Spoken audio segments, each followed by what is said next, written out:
আমার কৃষ্ণ ভক্ত মায়েরা, কৃষ্ণ ভক্ত বাবারা, সকলের চরণ তুলে আমি অধম কাঙালের বিনম্র নিবেদন, আজকে থেকে 3 দিন ব্যাপী হরিনাম সংকীর্তন চলছে। একটা কথা বলে যাই, অনেক জায়গায় আমরা কীর্তনে যাই, অনেক জায়গায় আসাম ত্রিপুরা মিলিয়ে অনেক জায়গায় কীর্তনে যায়, কিন্তু কীর্তনের সেই আনন্দ সব জায়গায় পাওয়া যায় না। হ্যাঁ, এই যে আপনাদের এই বাজারে এই যে হরিনাম কীর্তন হচ্ছে আজকে 3 দিন, এই 3 দিনের মধ্যে আজকে হরিনামের মধ্যে কিছু গান হচ্ছে, বাউলি গান হচ্ছে। কমিটির দাদারা বলেছেন, কিন্তু এই দুদিন শুদ্ধ নাম চলেছে।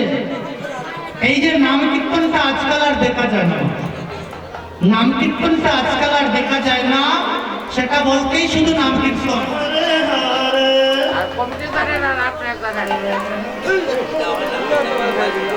নাম কীর্তন বলতেই মুখেই শুধু নাম কীর্তন বলা যায়, কিন্তু সেখানে বাস্তবে নাম কীর্তন দেখা যায় না। কেন?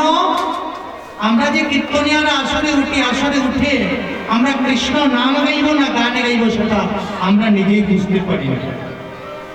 হ্যাঁ, কারণ কি? কারণ ভক্তের ব্যবধান। দেখেন, ভক্ত অনেক রকম, ভগবানের গোবিন্দের যে কত রকম ভক্ত আছে গোবিন্দ নিজেও বলতে পারলেন না, আর আমি অধম কি করে বলবো? তাহলে আজকে এই যে বাজারে কীর্তন করলাম, অনেক আনন্দ লেগেছে।